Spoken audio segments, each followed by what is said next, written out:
That I'm very excited and I'm very honored to welcome in our program to Bilal Dídac Lagarriga.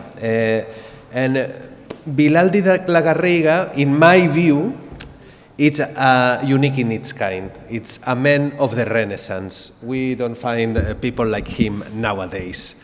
He was born in Sao Paulo, in Brazil. He's a writer, an editor, cultural researcher. He has published over 15 books and hundreds of articles across different media. His work also spans music, photography, and video. He founded USEBAP, a non-profit in Barcelona dedicated to interfaith and intercultural dialogue, particularly through publishing works on Islamic and African cultures in translation. We had the privilege of meeting Bilal Dídac Lagarriga many years ago when he was working with the Office of Interreligious Dialogue here in Barcelona, and our experience working with him was always a source of inspiration. So he has a fascinating personal journey that he's going to share a bit with us, and we wanted and we were looking to give also an interfaith perspective to the theme and also to the program. So Bilal Dídac Lagarriga, thanks for being here with us. It's a real honor to welcome you here in the stage. And just to say that the floor is yours.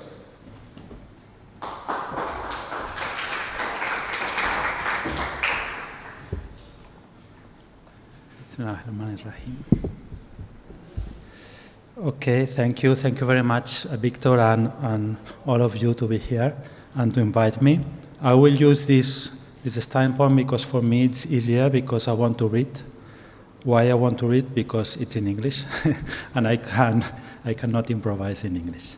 So my lecture, the name of the lecture is Intertwining Judaism and Islam, My Inner Path, and I want to share with you some perspective. I could say my perspective, my point of view, and because the words are important here, I would like to start with this topic, the view, the point of view, because we usually identify an opinion with something permanent, fixed, but how we look, our vision, is always in motion. Eyes, head, body are moving all the time. We can say that we move, we see, therefore we think. To maintain a unique point of view is a fantasy, a very dangerous fantasy. The view in English is used at the same time for opinion and for vision, so it's interesting that in the Quran, one of the premises to be righteous, not corrupted, and to purify yourself is to lower your gaze, lower your vision. So this is one recommendation of the Quran, lower your gaze. Closing the eyes is usually the same as someone irresponsibly refusing to the engagement and uncompromised or selfish with a selfish attitude. No? Close your eyes, don't look at this. But to lower the gaze is not the same as to close the eyes. Here, to lower the gaze is a signal of protection and respect that compromises both actors, who is looking and who is looked at. Because in every gaze, there is a dialogue between two. When we lower our gaze, our opinions, our ideologies, our statements, then we can open the way to listening, a deep listening, in the way of composer Pauline Oliveros. I don't know if you know her. I love her work. You can research on Google, Pauline Oliveros. She's a composer, a musician-composer, but also a writer, and she developed an idea that it's called deep listening. And she says, human values are developed through the experience of listening. With practice, humanity could be transformed to a flexible culture of listeners. Deep listening is the foundation for a radically transformed social matrix in which compassion and love are the core motivating principles guiding creative decision-making and our actions in the world. This is the end of the quote of Oliveros.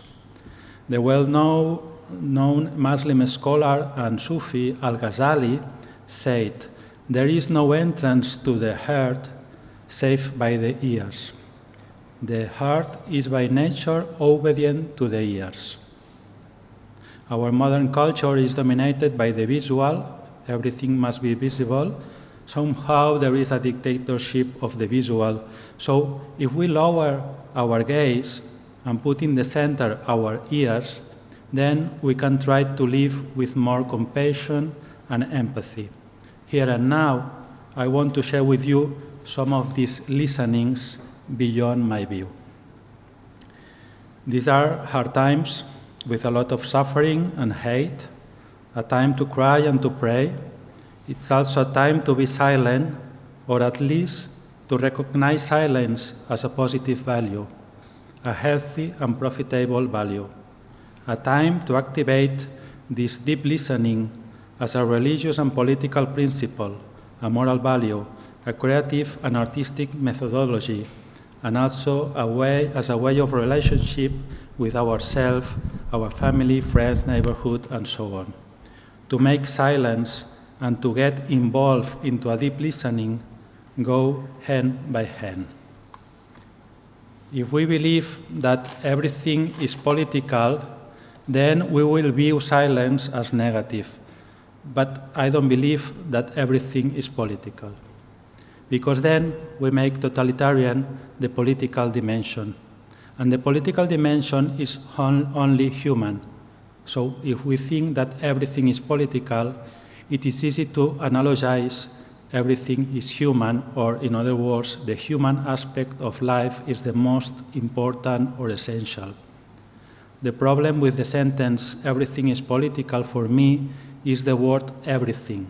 Not the word political, but the word everything. Everything, as a notion, is inclusive, but not totalitarian. The totalitarian systems always produce exclusions, but when we say everything, we cannot exclude.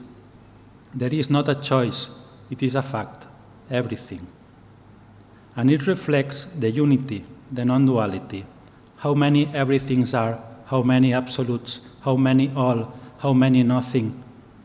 Therefore, we can say everything is related or everything is interconnected. This interrelation is an inclusive notion shared in multiple religious and non-religious traditions and thought systems, including modern science. So I think it is important to start with this interface reminder. We are, all of us, part of everything, interconnected, interdependent.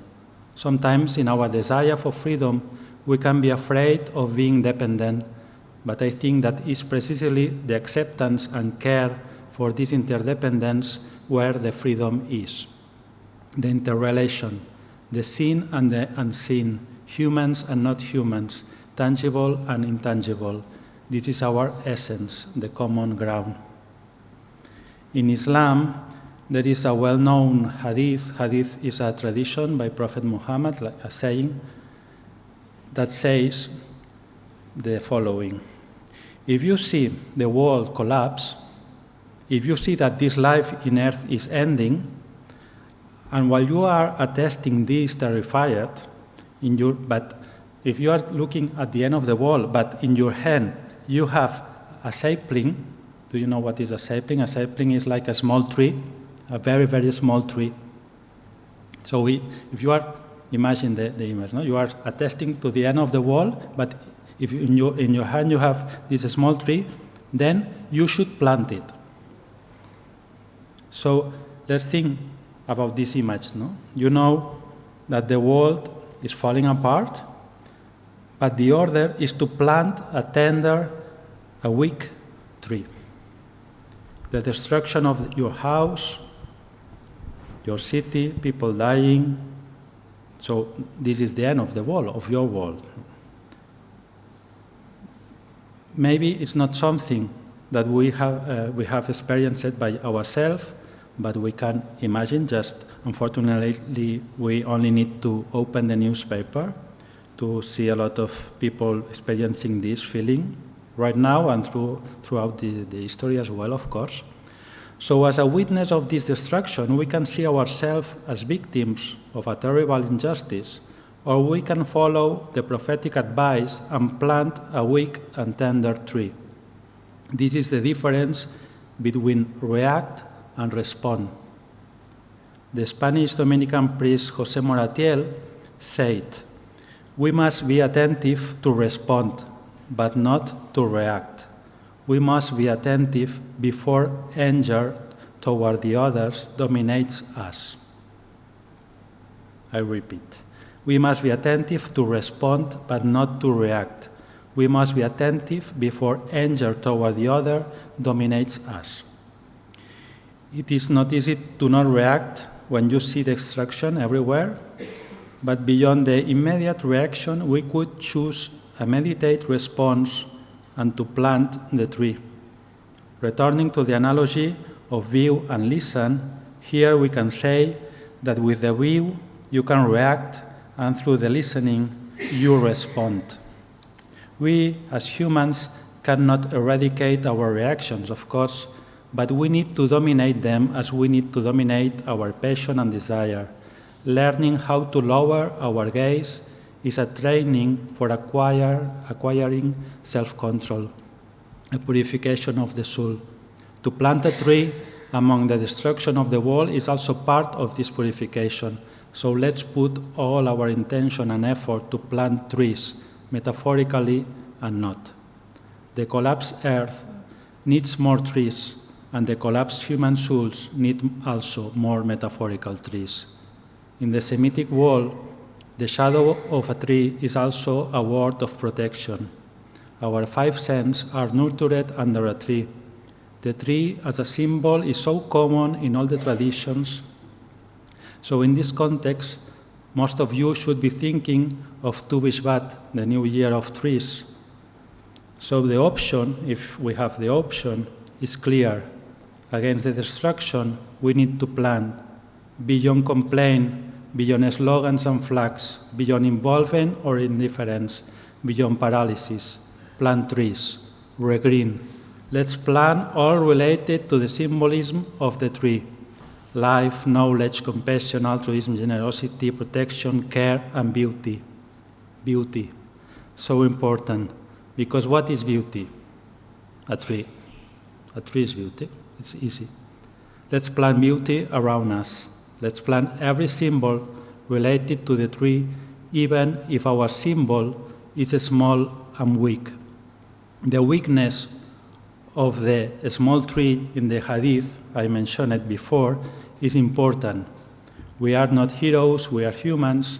Maybe our compassion, our generosity, our knowledge are weak and tender as a sapling. All the big trees of the planet, those who live hundreds of years, don't need humans to grow. So this is also a metaphor of our measure, our small and humble measure. It is also a way to avoid excuse. Perhaps the common sense in front of the destruction of the world is to say, why should I plant this small tree if everything is falling apart? It's not necessary, it's not worth it, because this tree won't save me. My pain is not related to this tree. This is what we can think. So the Hadith also help us to understand the interdependence and connectivity of everything, and also help us to go beyond us and our view. Another lesson from this Hadith, I think, is to endure our confidence and faith, and also our hope. These words, interconnected, are essential. Who will plant a tree without faith or hope? I'm going to quote here Etty Hillesum, who wrote in her diary in 1942, "My acceptance is not resignation nor abdication, but the events that assail us have taken on proportions too enormous, too demonic for us to react to them with personal resentment or exacerbated hostility. This reaction seems to me totally childish, and unsuited to the fatal nature of the event. This is the end of the quote of Hillesum. As you can attest, we are still moving into the difference between reaction and response. I will insert here a short reference. The writings and the biography of Etty Hillesum are the tree she planted before her world, the Europe of the 40s, arrived dramatically to the end. For me and for a lot of people, she's an amazing inspiration and represents a huge heritage that we need to remember and spread as much as we can. In this sense, and linked to the topic of this lecture, I would like to recommend the French book, it's only in French, I think, Les Attentifs, un dialogue avec Etty Hillesum. It was written by Karima Berger in 2014. All the books of Karima Berger for me are a source of inspiration, especially for her approach to Islam. So if you can, please find her books. In this particular work, Les Attentifs, you will find more elements to defend the common heritage and the hope for understanding between Jews and Muslims. With Etty Hillesum, we have arrived at the barbaric moment of the Shoah, and for this reason, I think it's pertinent to remind the Kaddish prayer. Of course, I'm not going to recite it, but I was reading it some days ago in a bilingual Hebrew-English version, because I don't know Hebrew. But I found some important words connected to Islam. Of course, it's well known, the common ground of Hebrew and Arabic as a Semitic languages. But reading the Kaddish as a mourner in honor of the killed people in wars around the globe, I realized how some words that are so important for me as a Muslim were also there, irradiating the prayer, like the sentence "Esmech the Kutsha Berikhu." Esmech, no? Esmech is ismi in Arabic. The Kutsha, al-Quds, no? In Arabic. Berich, baraka, very important. And who it's the same, who. And it's also a breathing, no? All the Sufis are saying who.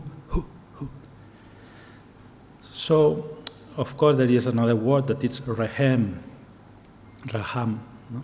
Rahman, that in Islam is linked to Allah, and it's used in the Basmala, which is the sentence more repeated daily by Muslims, because you must say it when you start any action or intention. I started this conference saying Bismillah ar-Rahman ar-Rahim.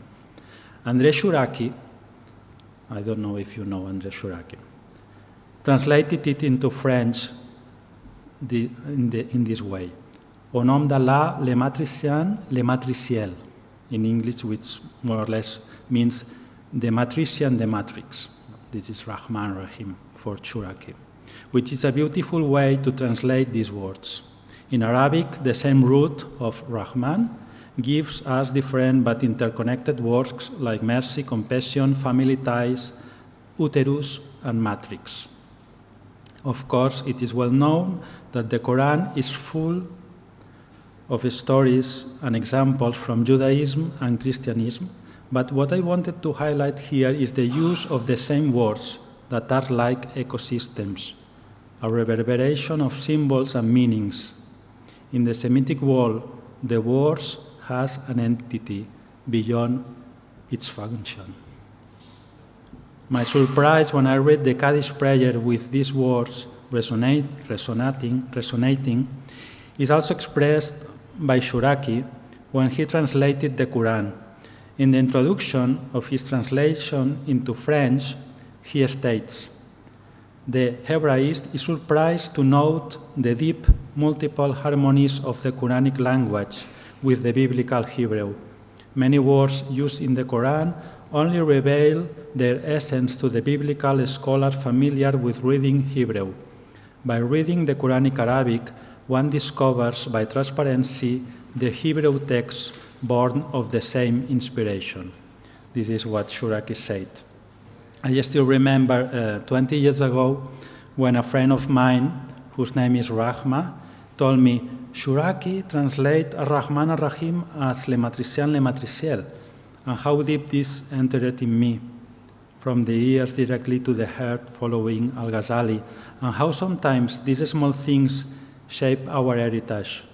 I know that it's not possible to describe the one, the divine, but this matriciel always has helped me to get closer to Allah and also to understand Islam as an expression of this matrix that is also common in a lot of spiritual traditions, not only in the Semitic world, but also in Asia, in Africa, in America. It's also important to link the realm of divinity to the matrix and to the uterus as something matricial with its feminine symbolism to contrast the patriarchal and sometimes misogyny that shapes our heritage. This associated meaning of uterus and Allah is often quoted in the work of many Muslims, women and men, who advocate for an Islam with gender equality. So here we have another name for this intertwining heritage of my personal path, André Chouraki. He was born in Algeria in 1917 and died in Jerusalem in 2007. His parents both were descended from Sephardis. He was a writer, a scholar, politician, lawyer who lived in France and then in Israel, and he translated into French the Bible and the New Testament and also the Quran, that it was not only an introduction but also a commentary. And about the Quran, he said, it's a long quote, but it's very beautiful. Born in a Muslim country, in Algeria, the Quran was a tangible presence for me in my village and on my street.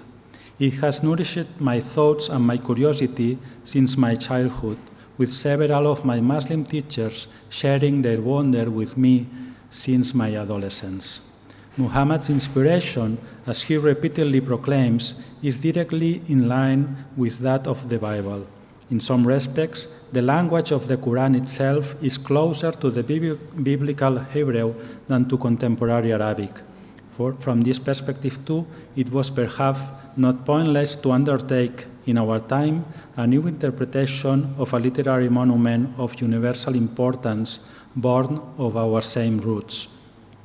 And Chouraki says, the reader who intends to cross the threshold of the Quran and enter this place must forget his east and his west to better mingle with the wide crowd of pilgrims of infinity and empty it of himself to fill himself with an incantation inspired by the heavens. Barefoot and clothed in light, he will advance. In this incandescent poem descended from the mouth of the One, bordering paradise and hell. It blazes a trail in the desert of time, following the Torah and the Gospel, an ascending path opened by Abraham, continued by Moses and Jesus, to which we are invited by the ever-present voices of the prophets and apostles, heralds of the unity of love.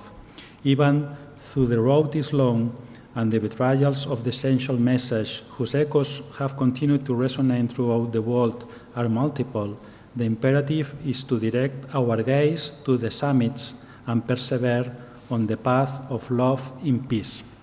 This was written by Chouraki in Jerusalem in 1990. It's beautiful what he says about to direct our gaze to the summits. It's another way to control our visions. We can lower it or direct to the summits. In both cases, we must control the gaze to go beyond. According to the Quran, I quote, we will show them our signs in the horizons and within themselves. In the horizons and within themselves.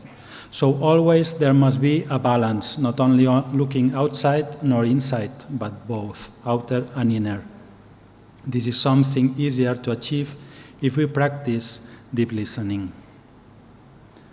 When I was a child, my grandfather used to tell me that our family were Sephardis.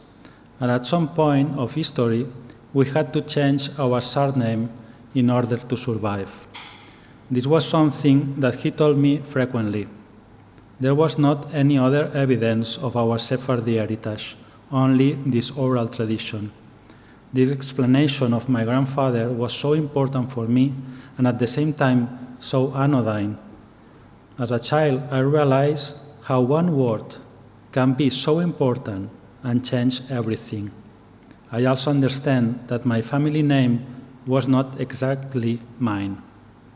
In fact, it was not a family name, but a password that helped my ancestors to survive and to remain in this land. It was like a short poem, without liturgy, without doctrine, or more information about our past, just this short poem. We were Sephardis, we had to change the surname, we survived. Sephardi for me resonated as a golden word, a word with its own entity, with life. The surname they chose as a password was the Catalan word for plum tree, prunera. Prunera means plum tree. And when I was preparing this lecture, I realized that we are again with the same narration of the Hadith. Plant a tree, even if it's the end of the world. In this case, they plant a tree in our name. In Chinese and Japanese iconography, in paintings and poetry, the symbolism of the plum tree is well known. A tree that sometimes seems dead, but then reborn and flourish. When I was a teenager and I started to publish my poetry, I decided to hide this surname, putting just the first letter, a P. Even now, when somebody refers to me as prunera, sounds strange to me, as a word that is related to my heritage and also not. When 20 years ago I decided to be a Muslim, I chose an Arabic name, Bilal, but also a surname that I use in some of my writings. The surname is Ibn Samar, the son of Samar. Samar in the Quran is not always positive because it is associated with passing the night awake but not praying. For example, talking about futilities, which is something that also defines me. I am the son of this night's talking. I explain this because the topic here is heritage, where in my short presentation I wrote, how does heritage shape us? And at the same time, how do we shape heritage? What stories do we tell ourselves or forget or reconstruct or rewrite? Heritage, as our gaze, must be always searching for a balance, inner and outer, lower and higher, behind and in front, past, present, future, something to control and also who controls us. As the view, heritage is always in motion. I said that 20 years ago I decided to be a Muslim, and of course there is always complexity in our decisions and the way we are shaped and we shape heritage, multiple heritages. Why Islam?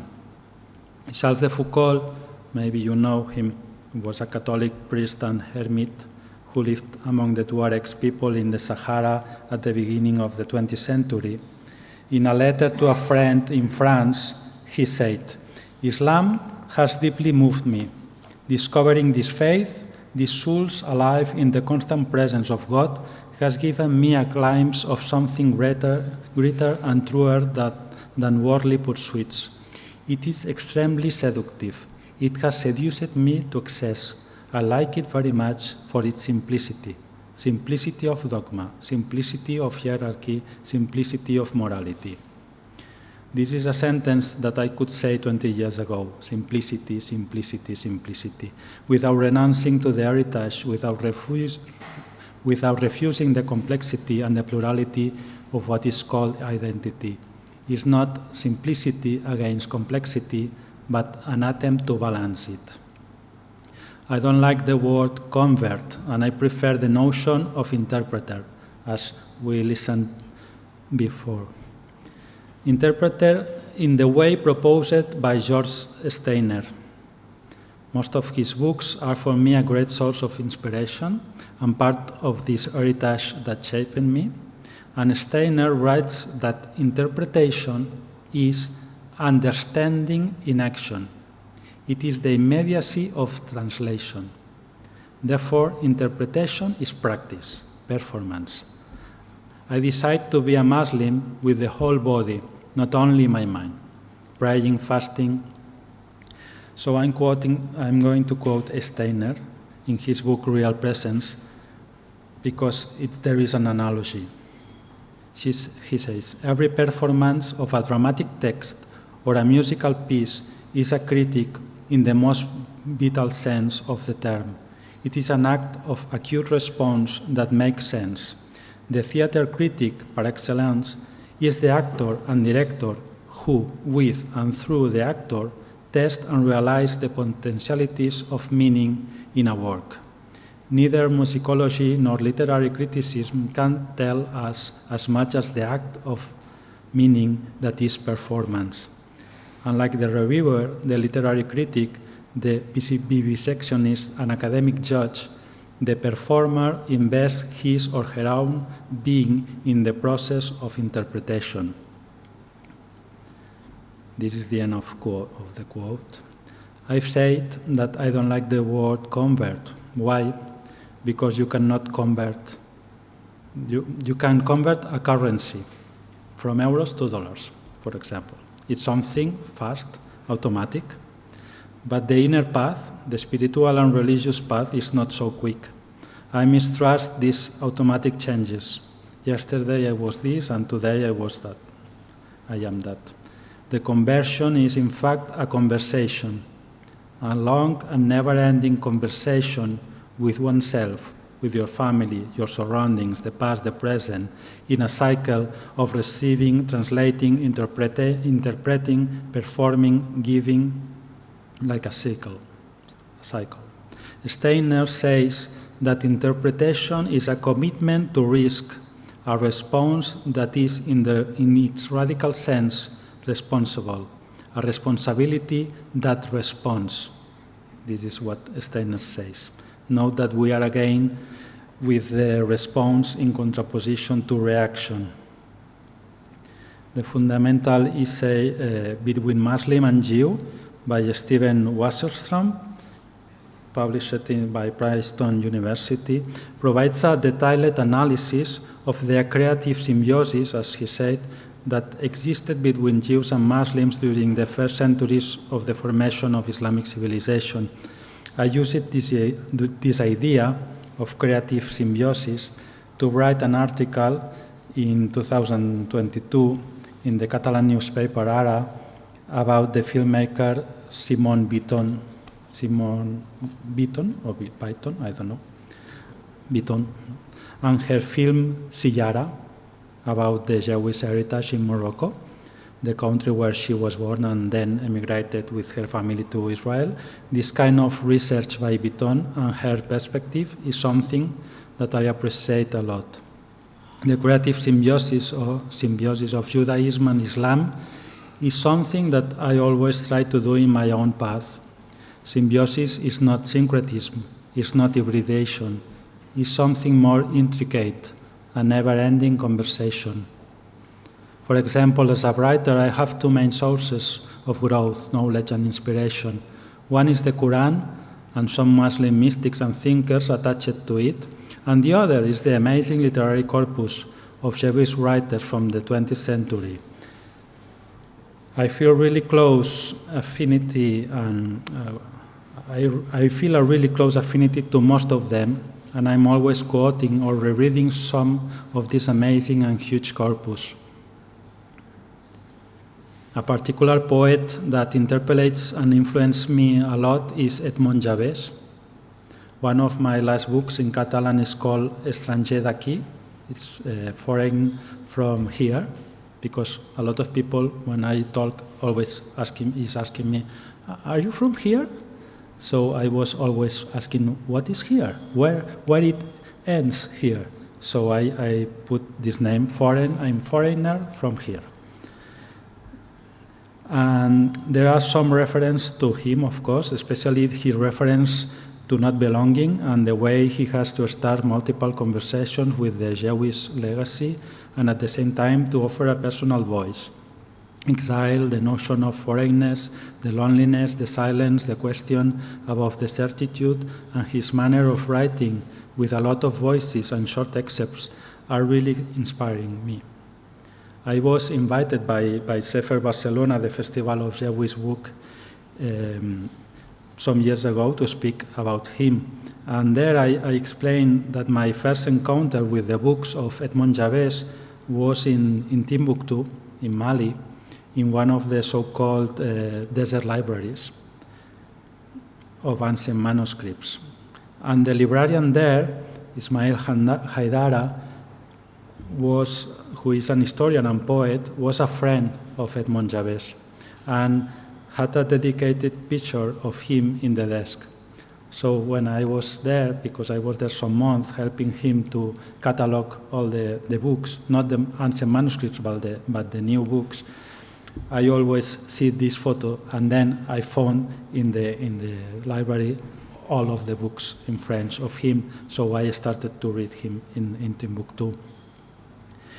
This was in 2006, and in 2014, Timbuktu fell under the attack of some rebel groups in the name of Islam, as you know, and the librarian and his family had to exile, and some were, until now, there is still a lot of violence there. So I want to end this talk with a short mention to violence and terrorist attacks. I consider terrorism in the way of the classical Islamic jurisprudence, which condemns without hesitation any attack to civilians and to civilian infrastructures during the so-called jihad. So for me, any attack on civilians is a form of terrorism, no matter who is the author, the state, a revolutionary group, or a desperate individual. In 2007, a well-known Muslim scholar from Pakistan, Muhammad Tahirul Qadri, who is also an important political and spiritual leader, he was founder of Minhaj al-Quran, a movement with a strong presence here in Barcelona, in the diaspora, and in Barcelona too. So he published a fatwa against terrorism attacks and bombing suicides perpetrated in the name of Islam. It was a 600-page fatwa, and I had the privilege to translate it from English to Spanish. Was this movement, Minhaj al-Quran, who asked me to translate it. So he states from his erudition in classical Islamic law that there cannot be any excuse for a Muslim never to commit an act of terrorism. Even if Professor Tahirul Qadri addresses mainly his fatwa to the terrorist groups in his region, in Pakistan and Afghanistan, he condemned this sort of attacks everywhere, Palestine included. In that way, some fatwas in the world condemned Hamas 7 October attack because terrorism is never a response but a reaction. And the reaction generates reactions frequently disproportionate, but what is the right proportion of our reaction? We cannot control it.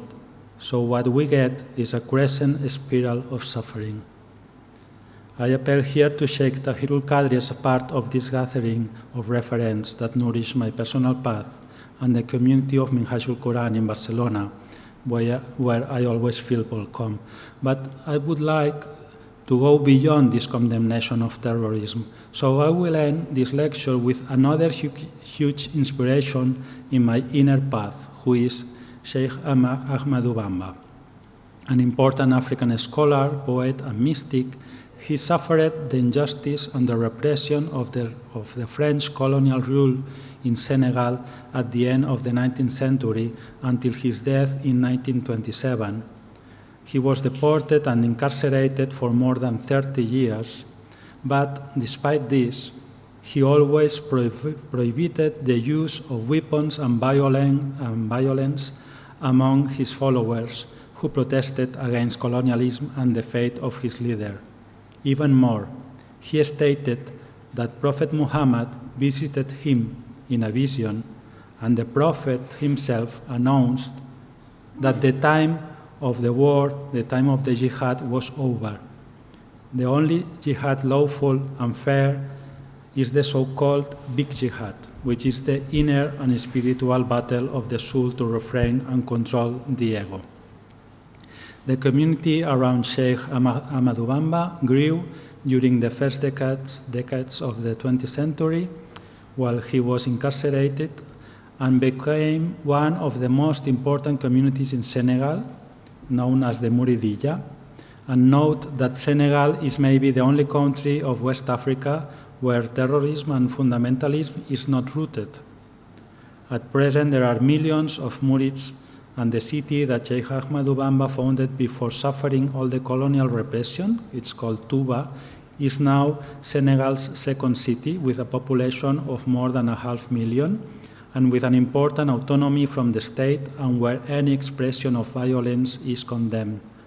I travel frequently to Touba, and for me, it's an important center of knowledge. Among the Senegalese diaspora here in Barcelona, the Mouridiyya is also well represented. I also wrote a book in Spanish about Ahmadu Bamba biography and the story of the movement. So I tried to base my path and nourishing my heritage of these examples to not succumb to the provocations and the barbaric actions that unfortunately we attest every day. The Fatiha, the chapter which opens the Quran, that means the aperture, is also the most common prayer in the Muslim world.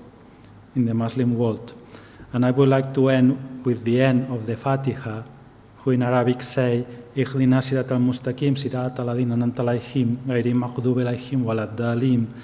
That means, and I will use the translation of André Shuraki, it's a prayer that everybody can say, not only Muslims, because it says, guide us on the upward path.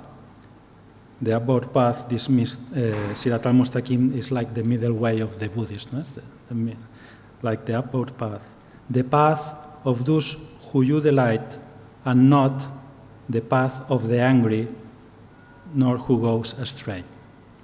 So thank you very much.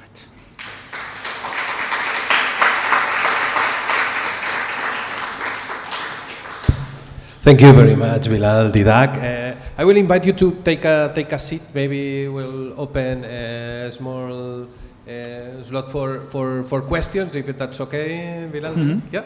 Mm-hmm. So, there's any question in the room? Well, Wanda, I'm gonna give you a microphone. First, also, Bilal, Dídac, thanks for this inspiring panel, inspiring words, and thank you for letting us to travel with you to this amazing journey and discovery. Thank you so much. Wanda.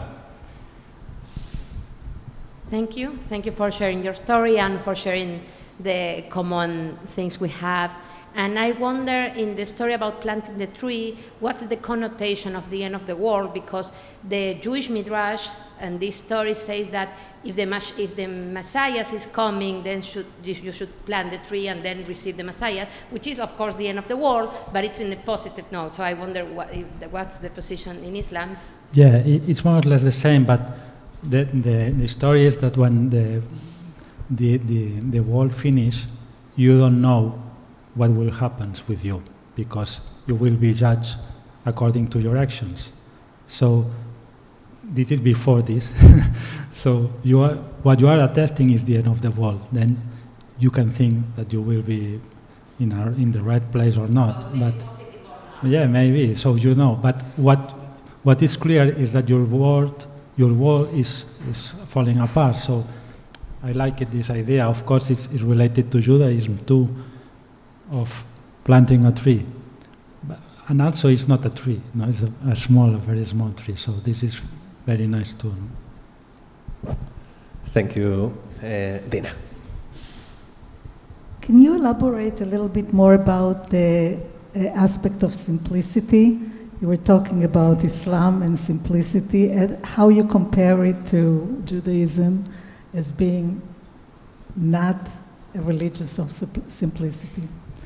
Yeah, this is a commentary that it was made by Charles de Foucauld. Charles de Foucauld was a Catholic monk. So he was living in Morocco at the end of the 19th century. He was learning Berber, he was learning Arabic, and he was in the quotidianity, of the life. And he realized this simplicity. Why this simplicity? Because, in fact, one says that Islam came to simplify the life of monotheists. Of course, doesn't mean that Jews or Christians must renounce to the faith to become Muslims. But if you want to continue with your faith and to be more simple, you can take Islam. So there is always a notion that in Islam all is simple, because in fact you just say I'm Muslim and you are Muslim. So there's no too much liturgy, there's no much. Of course, then you can elaborate whatever you want, because the human mind is always trying to complicate things. But I think that the intention of the initial Islam was to simplify the things, just attesting one God, and that's it. And for this, maybe I was attracted, because when I was a teenager, for example, I was attracted to Buddhism. For me, Buddhism is very interesting, but for me it was so complicated, Buddhism. And at the same time, culturally, was so far from me. And when I began to start to learning about Islam, I realized that a lot of things were in the culture of the Spanish culture, the food, the music. For example, in Catalan or in Spanish, when we wonder for something, we always say Allah. Allah, it means wow. So Allah, what does it mean, Allah? Yeah. So something very simple. What is God? Allah. A surprise, something that you cannot explain. This is simplicity. More questions? If not, I'm going to take advantage and ask you something, Bilal. You had and you play a major role in the inter-religious scene in Barcelona. And just listening to you, I think it's so wonderful to see these connections, that sometimes we are unknown for most of us, or that are not highlighted many times, from the different religion side. My question to you is, in your view and based on your experience, what are the main challenges when we are talking about interreligious dialogue today, about interreligious projects, knowing that also for us it's a field that we would like to explore? Well, I think the big challenge always is that we are in a Christian country with a big heritage. So the idea of interreligious dialogue is Christian. Because why? Because in the other world, the interfaith dialogue is always so natural. Everywhere, tradition in Africa, in Asia, and everywhere has always been, of course, has always been tension, but all the religions has to more or less negotiate the space. In India, for example, or of course everywhere. So in the 20th century, when the Catholic Church and all this, they see that they had to open to the other religions, because Europe was starting to agree with other views. They promote this of interreligious dialogue, like we are the first, but it was not. It was the opposite.